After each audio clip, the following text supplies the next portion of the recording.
Hello everyone, स्वागत है आपका हमारे यूट्यूब चैनल में। जैसा कि दोस्तों आज की इस क्लास में लोग पढ़ने वाले हैं बिहार पुलिस कांस्टेबल के लिए साइंस के प्रश्नों को कवर करेंगे। इसके पहले देखिए ऑलरेडी हमने जो भी आपका रूपनी पब्लिकेशन का जो आपका वॉल्यूम आपका 1 अभी आपका जो है पब्लिश हुआ है, जिसमें कि जो काफ़ी ज़्यादा आपका डिमांडेड आपका बुक है। और इसमें जो है हम लोगों ने जो है प्रैक्टिस सेट 3 तक कवर कर लिया हुआ। अगर आपने नहीं देखा है तो आपको वीडियो के डिस्क्रिप्शन में आपको लिंक डाला हुआ है प्ले लिस्ट का, तो वहाँ से जाकर के आप लोग विजिट कर सकते हैं। इसके अलावा प्ले लिस्ट आपका बना हुआ है बिहार पुलिस क्लास करके, तो वहाँ से भी जाकर के आप लोग विजिट कर सकते हैं। काफ़ी ज़्यादा आपका डिमांडेबल आपका बुक है और आप लोग लगातार पूछ का भी रहते कि जो है रूपमनी पब्लिकेशन का वॉल्यूम 1 कराइए, तो इसको जो है मैंने शुरू कर दिया हुआ है। अगर आपने नहीं देखा है तो आपको प्ले लिस्ट में सारा क्लास आपको भी अवेलेबल आपको मिल जाएगा और सिस्टमेटिक तरीका से हमने अरेंज भी कर दिया है, जिसमें कि फुल लेंथ प्रैक्टिस सेट को हम लोग कवर कर रहे हैं। प्रत्येक वीडियो में 100 क्वेश्चन को कवर कर रहे हैं, तो आपको अच्छे तरीके से आपको प्रैक्टिस सेट लगाना है और खुद को जज करना है कि आप इनमें से कितना को अटेम्प्ट ले पाते हैं। और क्वेश्चन आप लोग देख पाएंगे जो कि आपका बिहार पुलिस कांस्टेबल का भी आपका न्यू पैटर्न आपका जो है आपका प्रिपेयर आपका किया गया, उसी के बेसिस पर आपका जो है नया प्रैक्टिस सेट आपका आया हुआ है। और बिहार पुलिस के एग्जाम पॉइंट ऑफ व्यू से अगर देखा जाए तो आपके जो द प्लेटफॉर्म की ओर से आपके बुक आपको प्रोवाइड किया जाता है, ये काफ़ी ज़्यादा आपका अच्छा और काफ़ी ज़्यादा आपका डिमांडेबल है। आप खुद से आप क्या करेंगे, इस बुक को अगर लेंगे तो इसके पीछे जो डिस्कशन दिया हुआ रहता है इसमें आपका काफ़ी अच्छा आपको दिया रहता है। और साथ ही अगर देखा जाए तो इसमें क्या है कि ये बुक जो जितनी भी आपका आता है रूपनी पब्लिकेशन की ओर से यानी द प्लेटफॉर्म सीरीज की ओर से जितने भी आपका बुक आपको प्रोवाइड किया जाता है बिल्कुल आपका लेटेस्ट पैटर्न पर आपका आधारित रहता है। इसके अलावा कोई भी अगर आप बुक आप लेते हैं यूनिक आपका यूनिक का आता है, स्पार्क का आता है, ये फिर अलग अलग तरह का भी जो बुक आपके आए हुए हैं यहाँ पर आप लोग देख पाएंगे कि जो सबसे पहले तो इसका पेज आपका जो रहता है इसमें आपका जो है क्लियर वे में आपका पेज आपका रहता नहीं है। और दूसरी चीज़ कि इसका डिस्कशन आपको उस तरह से आपका नहीं दिया हुआ रहता है जिस तरह से आपके रूपनी पब्लिकेशन में आपका दिया रहता है और जिस तरह से आपके क्वेश्चन को आपको अरेंज किया गया। आप प्रीवियस क्वेश्चन पेपर को आप पढ़ेंगे, उसके बाद रूपनी पब्लिकेशन को लगाइए और साथ ही कोई अदर बुक आप लगाइए, देखिए आपको अंतर आपको पता चल जाएगा। क्योंकि काफ़ी ज़्यादा आपका डिमांडेबल बुक है और साथ ही इसमें जो है क्वेश्चन आपका जो है काफ़ी अच्छा बेहतरीन तरीके से आपको अरेंज किया जाता है, जहाँ से क्वेश्चन आपका डेफिनेटली आपके पूछे जाते हैं। तो आइए शुरू करते हैं आज की इस क्लास को और चीज़ों को समझते हैं। आप लोग अगर प्रैक्टिस सेट को कवर नहीं किए हुए तो आपको प्ले लिस्ट में अवेलेबल मिल जाएगा, तो वहाँ से जाकर आप लोग विजिट कर सकते हैं। आज की इस क्लास में हम लोग करने वाले हैं प्रीवियस में जितने भी आपका साइंस के आपके क्वेश्चन पूछा गया इसको आज हम लोग जो है कवर करने वाले हैं।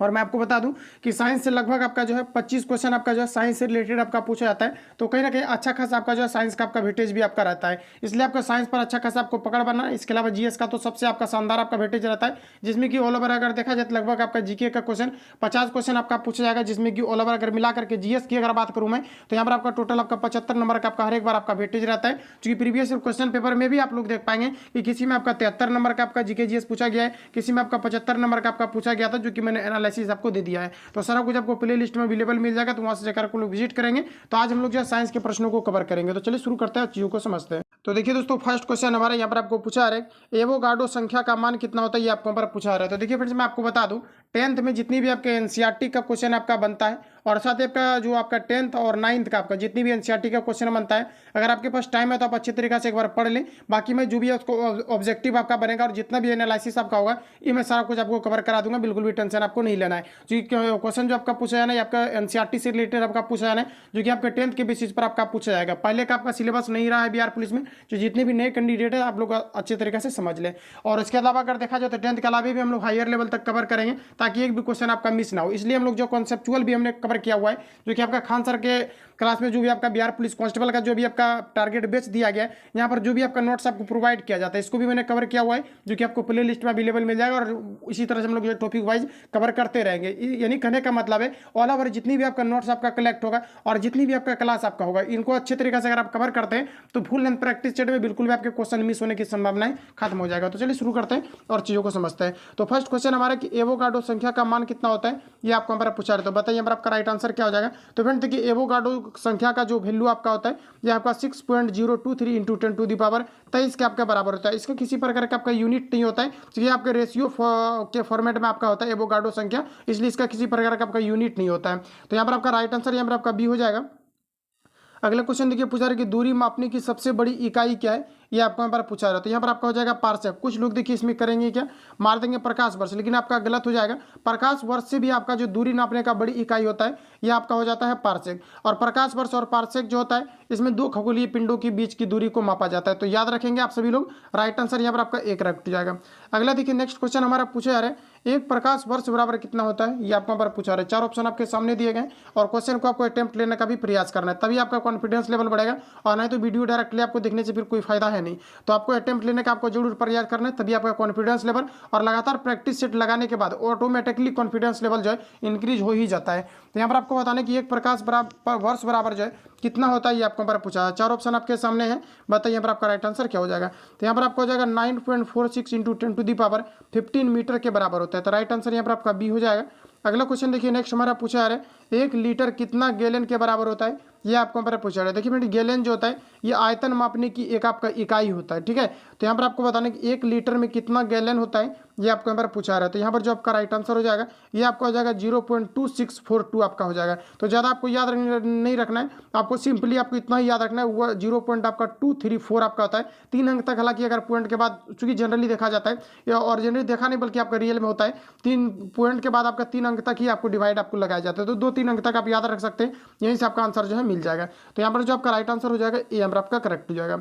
अगला क्वेश्चन हमारा नेक्स्ट यहाँ पर आपको देखिए पूछे आ रहे हैं 1 फर्मी में कितना मीटर होता है, ये आपको यहाँ पर पूछा है। तो बताइए यहाँ पर आपका राइट आंसर क्या हो जाएगा। सारा आपका प्रीवियस पेपर में आपका पूछा गया है, और यहाँ पर अगर देखा जाए 1 फर्मी के बारे में पूछा है, तो यहाँ पर आपका हो जाएगा 10⁻⁻ आपका 15 मीटर के बराबर होता है। तो राइट आंसर यहाँ पर आपका जो है बी यहाँ पर आपका हो जाएगा। अगला देखिए नेक्स्ट क्वेश्चन हमारा पूछा रहे लॉगरिथम के आविष्कारक कौन है, ये आपको यहाँ पर पूछा रहा है। तो अपने लॉग आपने पढ़ा होगा, ये अगर आपने +2 में अगर साइंस वगैरह रखा होगा तो आपको मिला होगा। लॉगरिथम के बारे में यहाँ पर आपको पूछा जा रहा है। तो लॉगरिथम के आविष्कारक कौन है, ये आपको यहाँ पर पूछा रहा है। 4 ऑप्शन आपके सामने है, बताइए यहाँ पर आपका राइट आंसर क्या हो जाएगा। तो यहाँ पर जो आपका राइट आंसर हो जाएगा ये आपका जॉन नेपियर हो जाएगा, जिनके द्वारा कि आपके लॉगरिथम का प्रयोग जो है खोजा गया था।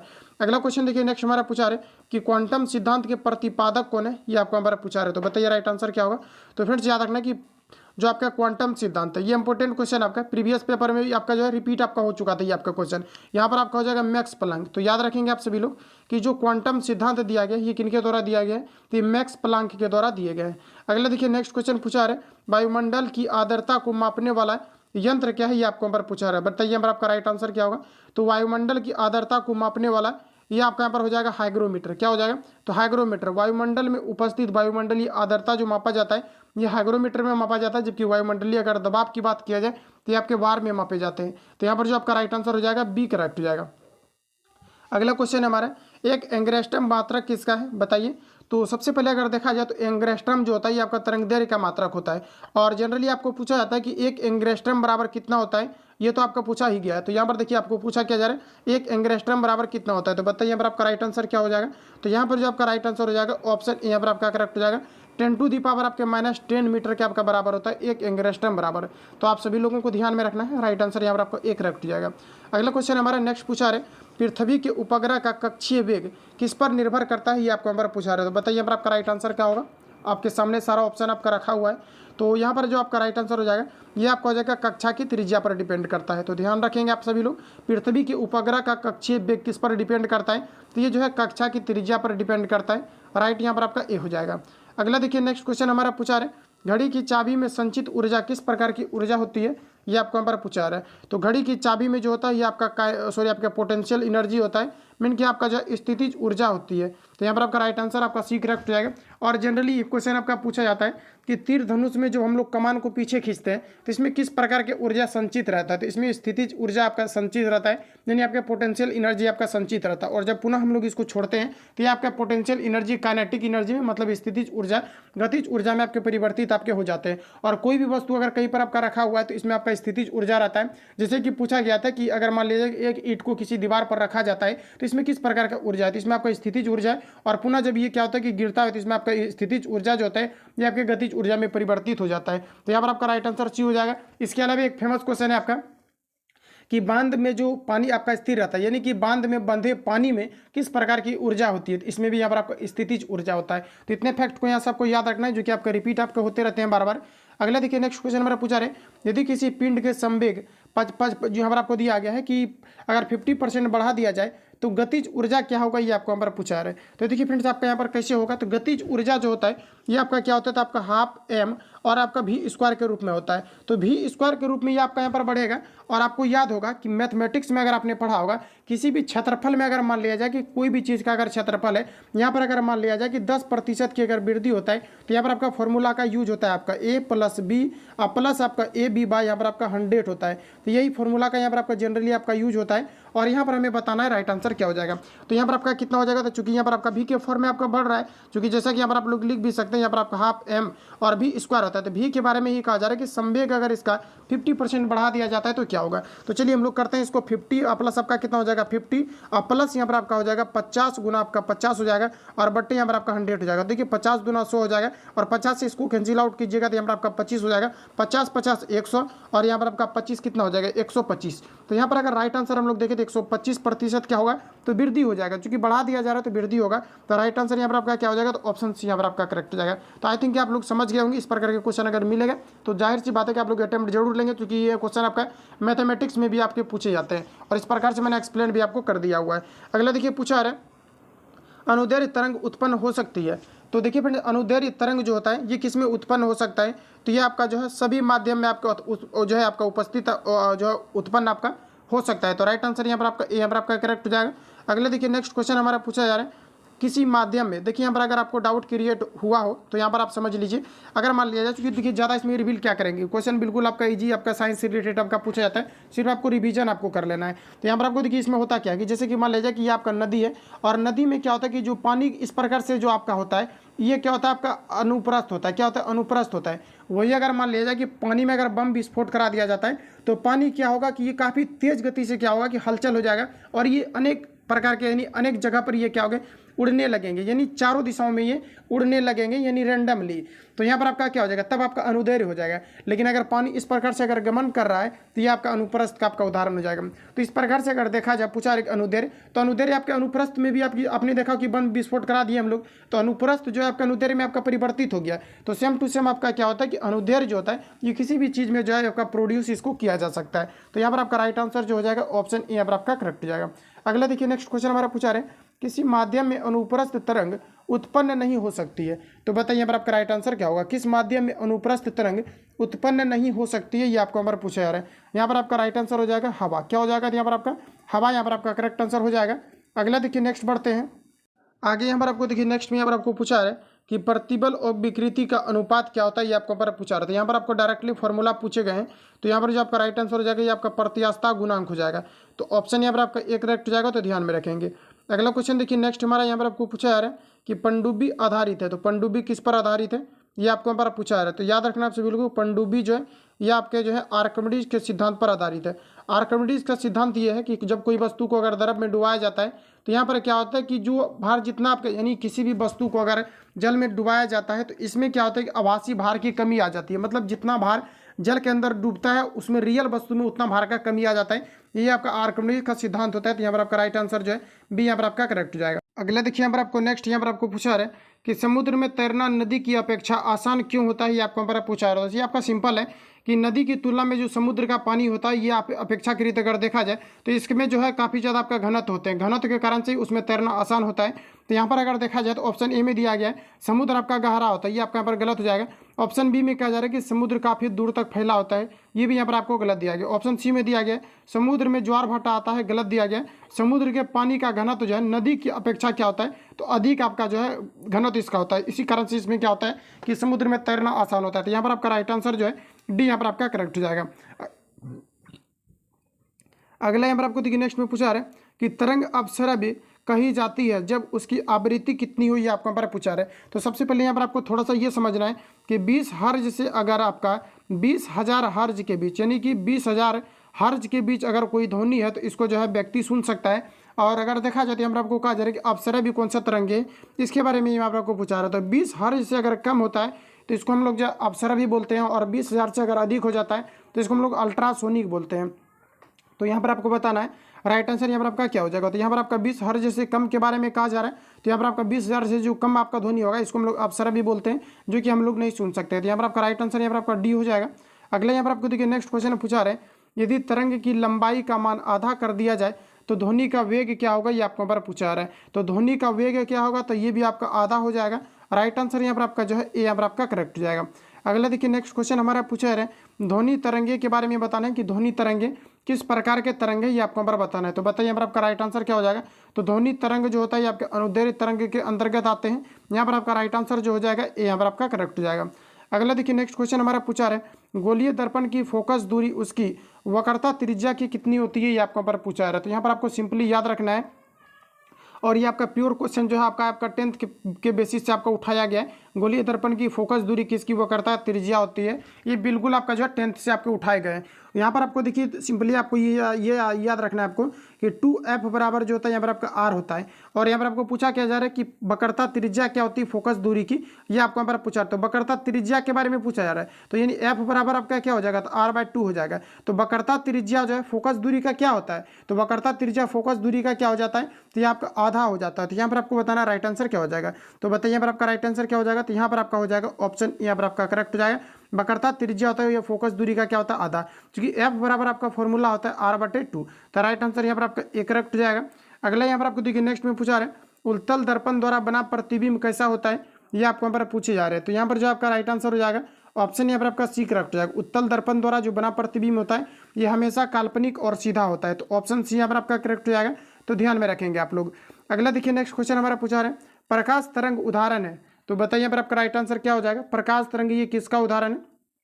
तो फ्रेंड्स याद रखना है कि प्रकाश तरंग जो होता है विद्युत चुंबकीय और अनुप्रस्थ तरंग का उदाहरण होता है। ऑप्शन बी में यहाँ पर आपको दिए गए हैं, तो यहाँ पर आपका राइट आंसर बी करेक्ट हो जाएगा। अगला क्वेश्चन देखिए नेक्स्ट हमारा यहाँ पर आपको पूछा जा रहा है कि फोटोग्राफिक कैमरे का अभिदृश्यक लेंस कैसा होता है, ये आपको हमारा पूछा जा रहा है। तो आप सभी लोगों को याद रखना है कि फोटोग्राफिक कैमरे का अभिदृश्यक लेंस किस प्रकार के लेंस का प्रयोग किया जाता है, ये आपको हमारा पूछा रहा है। इसमें उत्तल लेंस का प्रयोग किया जाता है। तो राइट आंसर यहाँ पर आपका जो है बी यहाँ पर आपका करेक्ट हो जाएगा। अगला क्वेश्चन देखिए नेक्स्ट हमारा पूछा रहा है E बराबर MC² को प्रतिपादित किया गया था। इंपॉर्टेंट क्वेश्चन है ये, बिहार पुलिस कांस्टेबल के एग्जाम में आपका 2019 वाला शिफ्ट में भी क्वेश्चन आपका पूछा हुआ था। तो E बराबर MC² जो यहाँ पर आपको दिया गया है ये आपके दिया गया था आइंस्टीन के द्वारा, अल्बर्ट आइंस्टीन के द्वारा E बराबर MC² फॉर्मूला दिया गया था। राइट आंसर यहाँ पर आपका जो है बी यहाँ पर आपका करेक्ट हो जाएगा। अगला देखिए नेक्स्ट क्वेश्चन हमारा पूछा रहा है थोरियम का नाभिक को बदला जा सकता है। तो बताइए यहाँ पर आपका राइट आंसर क्या हो जाएगा। तो थोरियम का नाभिक को किस में बदला जा सकता है, तो इसे जो है आपका प्लूटोनियम में बदला जा सकता है। तो राइट आंसर यहाँ पर आपका बी करेक्ट हो जाएगा। प्लूटोनियम में जो है थोरियम नाभिक को बदला जा सकता है। तो ध्यान में रखेंगे आप सभी लोग, राइट आंसर यहाँ पर आपका बी हो जाएगा। अगला क्वेश्चन देखिए पूछा रहा है कि फ्यूज के पदार्थ का होना चाहिए। तो बताइए कि फ्यूज के तार का किस प्रकार से होना चाहिए, ये आपको पर पूछा रहा है। देखिए ज़्यादा अगर वोल्टेज अगर होता है तो फ्यूज का तार जो होता है ऑटोमेटिकली आपका गल जाता है। तो यहाँ पर आपको बताना है कि इसका प्रकृति किस प्रकार से होना चाहिए। तो यहाँ पर जो आपका राइट आंसर हो जाएगा ऑप्शन यहाँ पर आपका बी करेक्ट हो जाएगा। निम्न गलनांक होना चाहिए, क्योंकि गलनांक निम्न रहेगा तभी अधिक या फिर शॉर्ट सर्किट के कारण से जो है फ्यूज वायर आपका जो है नष्ट हो जाएंगे, अन्यथा ये नष्ट नहीं होगा तो फिर जो है शॉर्ट सर्किट आपका हो जाएगा, जिसे हम लोग लघु पतन के नाम से जानते हैं। तो यहाँ पर आपका राइट आंसर यहाँ पर आपका बी करेक्ट हो जाएगा। अगला देखिए नेक्स्ट क्वेश्चन हमारा पूछा रहा है कि निम्न में से विद्युत चुम्बकीय तरंगों में से किसकी आवृत्ति अधिकतम होती है, ये आपको हमारा पूछा जा रहा है। तो सबसे अधिकतम आवृत्ति की अगर बात करें तो सबसे अधिकतम आवृत्ति के बारे में यहाँ पर आपको पूछा रहा है। तो सबसे जो अधिकतम आवृत्ति होगा यहाँ पर आपका राइट आंसर यहाँ पर आपका डी करेक्ट हो जाएगा। ये अवरक्त किरण की जो होती है सबसे अधिक आवृत्ति होती है। अगला क्वेश्चन देखिए नेक्स्ट हमारा पूछा रहे ऊर्जा का क्षय कम होता है। तो बताइए यहाँ पर आपका राइट आंसर क्या हो जाएगा। तो ऊर्जा का जो क्षय कम होता है ये आपका दृष्ट धारा के अंतर्गत होता है। क्योंकि देखिए दृष्ट धारा जो होता है जिसको हम लोग डीसी वोल्टेज बोलते हैं, यानी कि डायरेक्ट करंट बोलते हैं, इसलिए जो गमन करता है ये स्ट्रेट लाइन में गमन करता है। और वही अगर देखा जाए जो आपका प्रत्यावर्ती धारा होता है जो कि एसी करंट होता है, इस प्रकार से वो गमन करता है। तो इसमें क्या होता है कि इसको ज़्यादा दूरी इसको डिस्टेंस इसको कवर करना पड़ जाता है। और अगर ऊर्जा का क्षय अगर बात करें तो डीसी में आपका नहीं होता है, क्योंकि स्ट्रेट लाइन में आपके गमन करते हैं। तो यहाँ पर जो आपका राइट आंसर हो जाएगा ऑप्शन यहाँ पर आपका करेक्ट हो जाएगा। अगला में देखिए नेक्स्ट हमारा पूछा रहे कि ट्रांसफार्मर किस सिद्धांत पर आधारित है, ये आपको पर पूछा रहे। तो बताइए यहाँ पर आपका राइट आंसर क्या हो जाएगा। तो ट्रांसफार्मर जो होता है ये आपका चुंबकीय प्रेरण पर आधारित है। ट्रांसफार्मर किस पर आधारित है, तो आपके चुंबकीय प्रेरण पर आधारित है। राइट आंसर यहाँ पर आपका बी हो जाएगा। अगला यहाँ पर आपको देखिए नेक्स्ट क्वेश्चन पूछा रहे घरेलू प्रकाश के लिए प्रयुक्त लैंप किस क्रम में जोड़े जाते हैं, ये आपको पर पूछा रहा है। तो यहाँ पर जो आपका राइट आंसर हो जाएगा ये आपके समांतर क्रम में जोड़े जाते हैं। तो मतलब कहने का मतलब है कि जैसे बल्ब हम लोग अगर यूज करते हैं और जनरली अगर देखा जाए तो घर में जो भी हम लोग युक्ति को लगाते हैं इसे समांतर क्रम में जोड़ा जाता है। मीन्स कि इसका ठंडा गर्म इसमें दोनों एक ही साथ इसमें कनेक्ट कर दिया जाता है उस डिवाइस में। अगर हम लोग देखा जाए जैसे कि आपका डेकोरेशन वगैरह में क्या होता है कि इसमें जो वायर आपका लगा हुआ रहता है, यानी कि जो छोटा छोटा आपका बल्ब जो इस प्रकार से आपका लगा हुआ रहता है, ये क्या होता है कि आपका सीरीज में आपका जुड़ा हुआ रहता है। और आपको पता ही है कि ये किस में जुड़ा होता है, तो आपका सीरीज में आपका जुड़ा हुआ रहता है और जनरली आपने प्रयोग भी किया होगा दिवाली वगैरह पर। तो यहाँ पर जो आपका राइट आंसर हो जाएगा ऑप्शन बी यहाँ पर आपका करेक्ट हो जाएगा, तो ध्यान में रखेंगे। अगला देखिए पूछा रहा है ऊष्मा किस प्रक्रिया से सर्वाधिक तीव्र गति से स्थानांतरित होती है, ये आपको यहाँ पर बताना है। तो देखिए फ्रेंड ऊष्मा जो होता है ये सबसे अधिक अगर देखा जाए तो विकिरण के माध्यम से जो है अधिक आपका जो है ये आपका तीव्रता से हस्तांतरित होता है। जैसे कि अगर देखा जाए तो जो सूर्य प्रकाश हमारे तक जो पहुँचते हैं ये विकिरण के माध्यम से पहुँचते हैं, और आप देख पाएंगे कि सूर्य प्रकाश जो है कितना जो है जल्द से जल्द जो है पृथ्वी तक पहुँच जाती है। तो ये क्या होता है, विकिरण के माध्यम से पहुँचती है। तो विकिरण के माध्यम से जो है किसी भी ऊष्मा को हस्तांतरण की आवश्यकता होती है। और साथ ही अगर तेजी से अगर बात करें तो किसी भी चीज़ को अगर तेजी से स्थानांतरित करना हो यानी डायरेक्टली ऊष्मा की अगर बात करूं तो यहाँ पर आपका हो जाएगा विकिरण के माध्यम से। तो राइट आंसर यहाँ पर आपका सी हो जाएगा। अगला में देखिए यहाँ पर आपको पूछा रहे न्यूनतम संभवतः ताप क्या है, ये आपको यहाँ पर पूछा रहे। तो यहाँ पर जो आपका राइट आंसर हो जाएगा ए यहाँ पर आपका करेक्ट हो जाएगा। न्यूनतम संभवतः ताप क्या है, ये आपका -273 डिग्री सेल्सियस हो जाएगा। रूपनी पब्लिकेशन का जो मैं भी आपको कवर कर रहा हूँ ये क्वेश्चन आपका आज के सेट में या फिर आपका प्रैक्टिस सेट 2 में ही आपका क्वेश्चन जो है आपके मिले हुए थे। अगला यहाँ पर आपका एक करेक्ट हो जाएगा। अगला यहाँ पर आपको देखिए नेक्स्ट हमारा पूछा रहे यदि वायुमंडल ना होती तो दिन की अवधि कितनी होती है, आपको यहाँ पर पूछा रहे। तो बताइए यहाँ पर आपका राइट क्या हो जाएगा, तो ऑप्शन यहाँ पर आपका ए यहाँ पर आपका करेक्ट हो जाएगा। अगर वायुमंडल नहीं होता तो दिन की अवधि जो है यहाँ पर आपका कम हो जाता है। अगला में देखिए नेक्स्ट हमारा पूछा रहे सूर्य ग्रहण के समय सूर्य का कौन सा भाग दिखाई देता है, ये आपको यहाँ पर पूछा रहे। तो यहाँ पर जो आपका राइट आंसर हो जाएगा ऑप्शन यहाँ पर आपका बी करेक्ट हो जाएगा। कोरोना भाग जो है दिखाई देता है, करेक्ट आंसर यहाँ पर आपका बी हो जाएगा। अगला में देखिए नेक्स्ट हमारा पूछा रहे कि सूर्य के प्रकाश का आंतरिक परावर्तन हो सकता है यदि प्रकाश, तो बताइए कि सूर्य के प्रकाश का आंतरिक परावर्तन किस प्रकार से हो सकता है, ये आपको बार पूछा रहे। यानी कहने का मतलब कि सूर्य प्रकाश यानी जो सूर्य प्रकाश है इसका आंतरिक परावर्तन कराना है। तो बताइए कि किस प्रकार के सिचुएशन में इस प्रकार की घटना हो सकती है। तो यहाँ पर आपका हो जाएगा कांच से जब वायु में प्रवेश करता है तब जो है आंतरिक परावर्तन होता है। तो यहाँ पर आपका राइट आंसर सी हो जाएगा।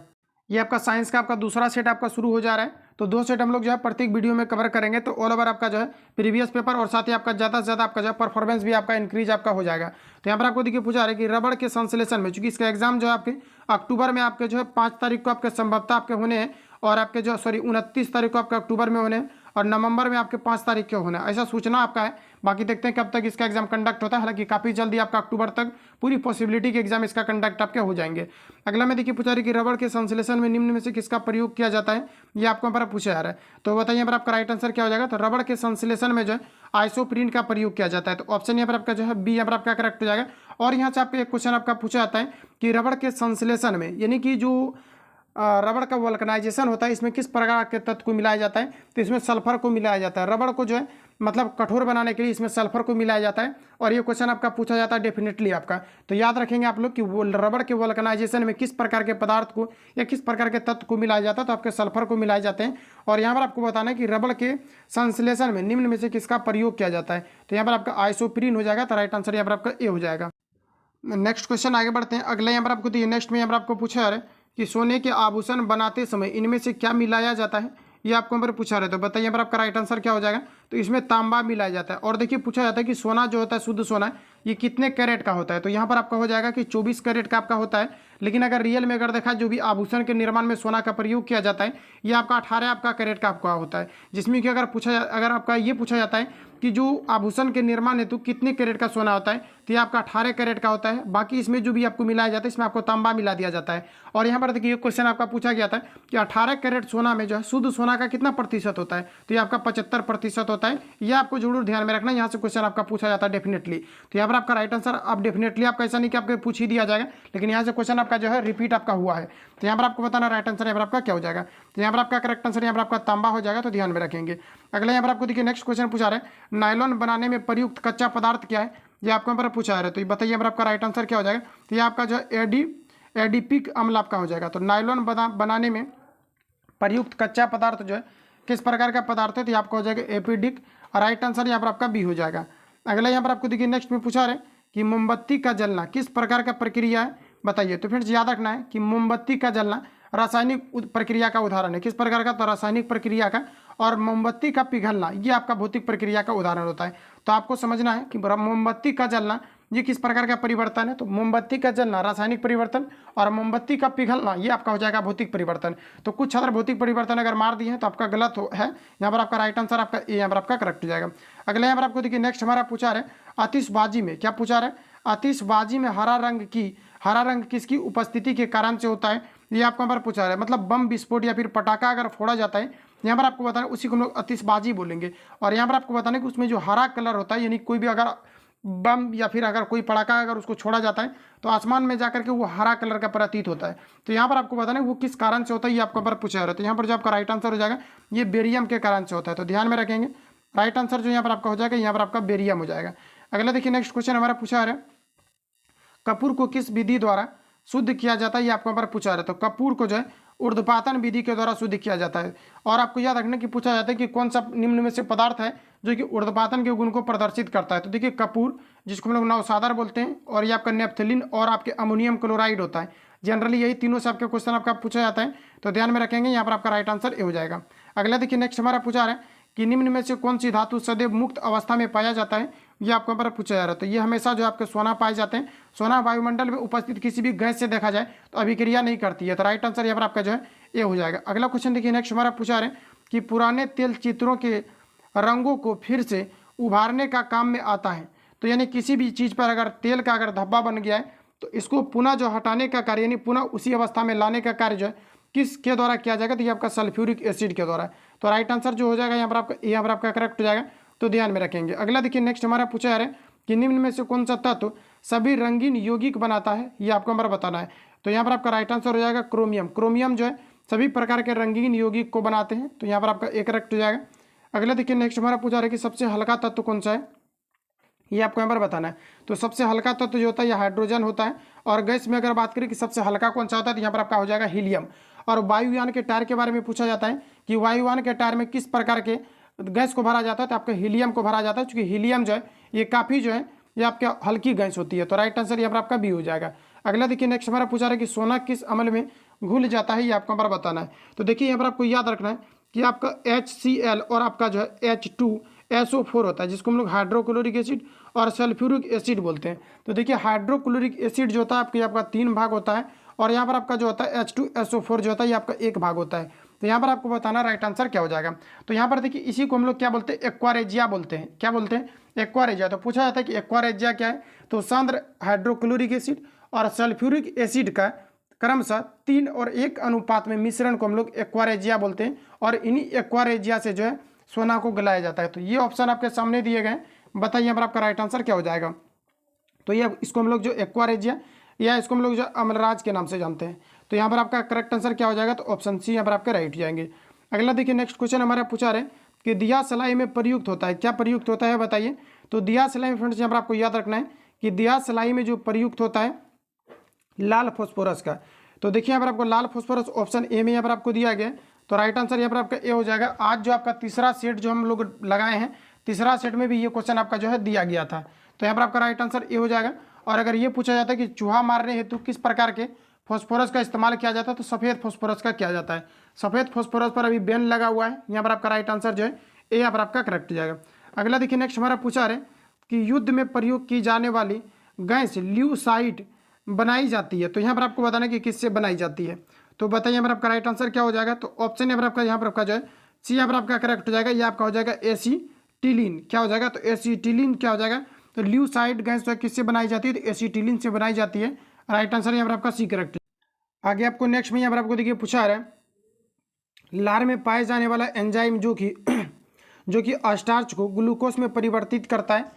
तो देखिए फ्रेंड्स होता क्या है कि हम लोग अगर रोटी चबाते हैं तो इसमें कार्बोहाइड्रेट आपका होता है और साथ ही आपका स्टार्च आपका होता है। तो यहाँ पर आपको बताना कि लार में पाए जाने वाले एंजाइम जो कि स्टार्च को ग्लूकोज में परिवर्तित करता है, तो ये किस प्रकार के एंजाइम होते हैं, ये आपको यहाँ पर पूछा रहा है। तो इसमें जो होता है हमारे लार में माल्टेज एंजाइम पाए जाते हैं। क्या पाए जाते हैं, माल्टेज। और आपके जो है माल्टेज के अलावा अगर देखा जाए तो आपके जो है देखिए मेरे भी दिमाग से उतर गया। तो यहाँ पर आपका जो माल्टेज होता है, सॉरी यहाँ पर आपका माल्टेज होता है और आपका क्या हो जाता है, आपका एमाइलेज होता है। ठीक है, एमाइलेज सॉरी आपका देखिए सिंपली आपको यहाँ पर ये याद रखना है, माल्टेज होता है और आपके जो इसके अलावा अगर देखा जाए टाइलिन नामक आपके एंजाइम पाए जाता है। ठीक है, तो अब देखिए यहाँ पर आपका हो गया आपका क्लियर। तो यहाँ पर आपको देखिए क्या होता है कि लार में पाए जाने वाला एंजाइम जो कि स्टार्च को ग्लूकोज में परिवर्तित करता है। तो टाइलिन एंजाइम जो है मानव के लार में आपके पाए जाते हैं। ठीक है, तो मानव के लार में क्या पाया जाता है, टाइलिन एंजाइम पाया जाता है। और यहाँ पर आपको टाइलिन आपको नहीं दिया गया, तो यहाँ पर आपका जो राइट आंसर हो जाएगा ये आपके माल्टेज हो जाएगा। तो आप सभी लोगों को जो है ध्यान में रखना है। अगला देखिए नेक्स्ट क्वेश्चन हमारे पूछा है कि पेट्रोल में विषैला मिश्रित पदार्थ कौन सा है, ये आपको हमारा पूछा रहा है। बताइए यहाँ पर आपका राइट आंसर क्या हो जाएगा। तो पेट्रोल में विषैला जो मिश्रित पदार्थ है ये आपका टेट्रा एथिल लेड है। क्या है, टेट्रा एथिल आपका लेड है। तो यहाँ पर आपका राइट आंसर जो है बी यहाँ पर आपका करेक्ट जाएगा। अगला देखिए नेक्स्ट क्वेश्चन हमारा पूछा रहा है शुष्क धुलाई के काम में आता है। तो शुष्क धुलाई के काम में कौन आते हैं ये आपको यहाँ पर पूछा रहा था। इसमें आपका बेंजीन आते हैं। राइट आंसर यहाँ पर आपका जो है बी यहाँ पर आपका करेक्ट जाएगा। अगला यहाँ पर आपको देखिए नेक्स्ट क्वेश्चन हमारा पूछा रहा है कि दवा बनाने के काम में कौन आता है, ये आपको यहाँ पर पूछा रहा है। बताइए यहाँ पर आपका राइट आंसर क्या हो जाएगा। तो ऑप्शन ए यहाँ पर आपका करेक्ट हो जाएगा, बेंजेनोइक अम्ल। क्या हो जाएगा, तो दवा बनाने के रूप में किसका प्रयोग किया जाता है, तो बेंजेनोइक अम्ल का प्रयोग किया जाता है। नेक्स्ट क्वेश्चन हमारा कि सबसे अधिक संख्या में किस तत्व के यौगिक हैं, ये आपको यहाँ पर पूछा रहा है। बताइए यहाँ पर आपका राइट आंसर क्या होगा। तो सबसे अधिक संख्या में किस तत्व के यौगिक हैं, ये आपको यहाँ पर पूछे जा रहे हैं। तो फ्रेंड्स यहाँ पर आपका जो राइट आंसर हो जाएगा ये आपका कार्बन हो जाएगा। सुबह से शाम तक हम लोग जिन भी वस्तुओं का इस्तेमाल करते हैं इन सभी में आपका कार्बन आपके होते हैं। यहाँ पर आपका जो राइट आंसर हो जाएगा ऑप्शन यहाँ पर आपका सी करेक्ट हो जाएगा। और सबसे अगर लंबी श्रृंखला की भी अगर बात करें तो यहाँ पर आपका हो जाएगा कार्बन का होता है।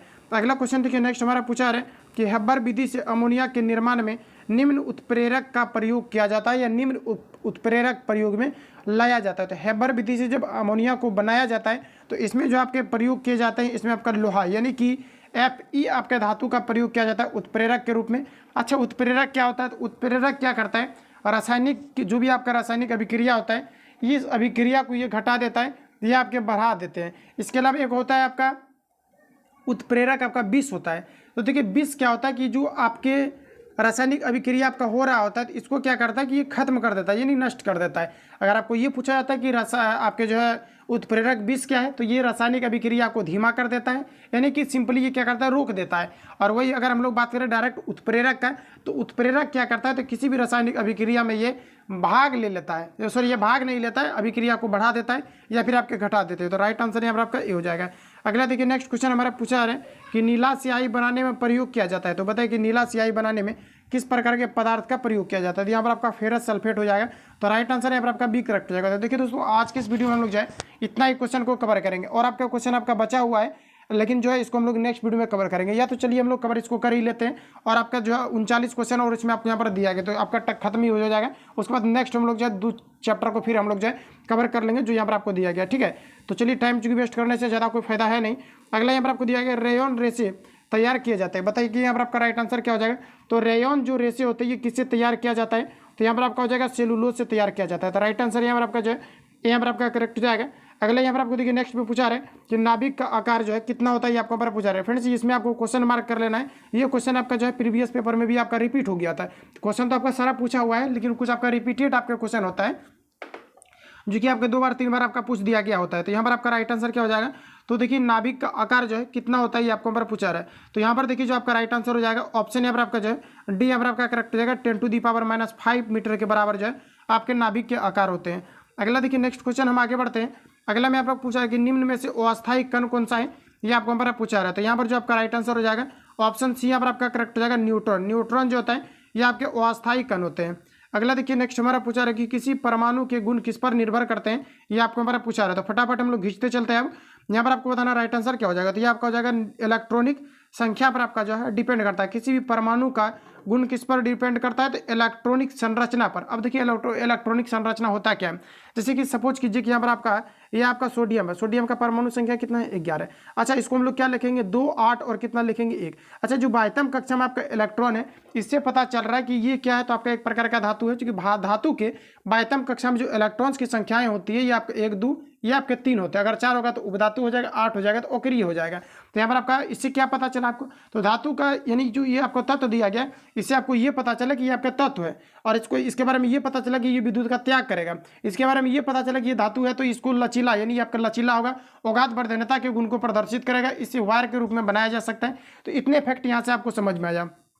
तो वही यहाँ पर आपको पूछा रहा है कि धातु के गुण किस पर निर्भर करते हैं, तो ये आपका इलेक्ट्रॉनिक संरचना पर डिपेंड करता है। राइट आंसर यहाँ पर आपका डी हो जाएगा। अगला देखिए पूछा रहा है कि किसी तत्व के जलीय विलयन का रंग गुलाबी होता है। तो बताइए यहाँ पर आपका राइट आंसर क्या हो जाएगा। यहाँ पर आपको दिए गए हैं विटामिन दिए गए हैं। तो यहाँ पर अगर देखा जाए तो यहाँ पर आपका राइट आंसर जो हो जाएगा यहाँ पर आपका B12 हो जाएगा, जिसमें कि कोबाल्ट पाया जाता है, और इनका जो जलीय विलयन होता है ये आपके गुलाबी होते हैं। तो करेक्ट आंसर यहाँ पर आपका बी करेक्ट हो जाएगा। और आपको याद रखना, अगर ये पूछा था कि विटामिन बी जो है किसमें पाया जाता है, तो विटामिन बी चावल में पाया जाता है, गेहूं में पाए जाते हैं, इसके अलावा केला में पाए जाते हैं। तो इतने फैक्ट को यहाँ से आपको ध्यान में रखना है। अगला देखिए हमारा पूछा रहे 26 नंबर में, सबसे हल्की धातु कौन सी है, ये आपको हमारा पूछा रहा है। तो बताइए राइट आंसर क्या हो जाएगा। तो सबसे जो हल्की धातु होती है, धातु के बारे में पूछा रहा है, तो अब यहाँ पर आपको बताना राइट आंसर क्या हो जाएगा। तो यहाँ पर आपका हो जाएगा लिथियम। मैंने आपको क्या बताया था, ये आपका लिथियम हो जाएगा। Correct answer option number B यहाँ पर आपका करेक्ट। तो यहाँ पर लग रहा होगा कि पिछला जो भी आपका क्वेश्चन था वहाँ पर मैंने आपको जो है हाइड्रोजन आपको बताया था कि कौन सा, तो लेकिन वहाँ पर क्वेश्चन क्या पूछा गया था कि कौन सा तत्व है जो कि आपके सबसे हल्का है, तो आपका धातु हाइड्रोजन हो गया, क्योंकि तत्व के बारे में पूछा जा रहा था। लेकिन यहाँ पर आपको धातु के बारे में पूछा, जबकि हाइड्रोजन जो है आपके अधातु है। लेकिन तत्व के बारे में अगर पूछेगा तो यहाँ पर आपका हीलियम हो जाएगा, क्योंकि हाइड्रोजन हीलियम का परमाणु संख्या 2 होता है, और जिस भी तत्व के आयतन कक्षा में 1, 2 या 3 इलेक्ट्रॉन होता है ये आपके धातु होते हैं। तो धातु के बारे में ही कहा जा रहा है, तो ये आपका हो जाएगा क्या, लिथियम आपका हो जाएगा। तो राइट आंसर यहाँ पर आपका जो है बी यहाँ पर आपका करेक्ट। सॉरी यहाँ पर आपका देखिए आपका मिस्टेक हो गया, हीलियम के बारे में मैंने हाइड्रोजन हीलियम के बारे में मैंने आपको बता दिया कि 2 आपका जो है आपके आयतन कक्षा में इलेक्ट्रॉन आपके होंगे, क्योंकि इसका परमाणु संख्या 2 होता है। यहाँ पर आपको लिथियम के बारे में दिया जाता है, हाइड्रोजन हीलियम लिथियम, तो यहाँ पर आपका कितना जाएगा 2 और आपका 1 हो जाएगा, तो ये आपके धातु के अंदर क्या आ जाएगा। तो राइट आंसर यहाँ पर आपका बी करेक्ट हो जाएगा। अगला यहाँ पर आपको देखिए नेक्स्ट क्वेश्चन हमारा पूछा रहा है कि वसा विलय होता है, तो वसा बताइए कि किसमें विलय होता है, ये आपको हमारा पूछा रहा है। तो यहाँ पर आपका राइट आंसर हो जाएगा कार्बन टेट्राक्लोराइड में जो है वसा विलय होता है, तो ऑप्शन बी यहाँ पर आपका राइट हो जाएगा। अगला यहाँ पर आपको देखिए नेक्स्ट हमारा पूछा रहे एस्पिरिन बनाई जाती है, तो बताइए यहाँ पर आपका राइट आंसर क्या हो जाएगा। तो एस्पिरिन जो बनाई जाती है किससे बनाई जाती है, तो ये आपके बनाई जाती है थैलिक अम्ल से बनाई जाती है। किससे बनाई जाती है, तो थैलिक अम्ल से। राइट आंसर यहाँ पर आपका बी हो जाएगा। अगला में यहाँ पर आपको देखिए पूछा रहा है एस्पिरिन का रासायनिक नाम क्या है, ये आपको यहाँ पर पूछा जा रहा है। तो यहाँ पर जो आपका राइट आंसर हो जाएगा ऑप्शन यहाँ पर आपका डी करेक्ट हो जाएगा। जो यहाँ पर आपको पूछा रहा है कि एस्पिरिन का रासायनिक नाम क्या है, तो इसका एसिटाइल आपका जो है सैलिसिलिक अम्ल होता है, तो ऑप्शन यहाँ पर आपका डी करेक्ट हो जाएगा। इस प्रकार के क्वेश्चन को आपको याद रखना पड़ेगा। अगला यहाँ पर आपको देखिए पूछा जा रहा है कि सबसे भारी धातु कौन सा है, ये आपको हमारा पूछा रहा है। 4 ऑप्शन आपके सामने दिए गए हैं, बताइए राइट आंसर क्या हो जाएगा। तो ऑस्मियम जो है सबसे भारी धातु है, और अगर हम लोग यूरेनियम की अगर बात करें तो सबसे आपके महंगी धातु यूरेनियम होता है, जो कि परमाणु रिएक्टर के रूप में प्रयोग किया जाता है भट्टी को जलाने हेतु। अगला पूछा जा रहा है यहाँ पर आपको स्ट्रेप्टोमाइसिस के खोजकर्ता कौन है, ये आपको यहाँ पर पूछा रहा है, बताइए राइट आंसर क्या हो जाएगा। ऑप्शन यहाँ पर आपका सी करेक्ट हो जाएगा, बॉक्समैन क्या हो जाएगा, तो ये आपका हो जाएगा बॉक्समैन। राइट आंसर यहाँ पर आपका सी हो जाएगा।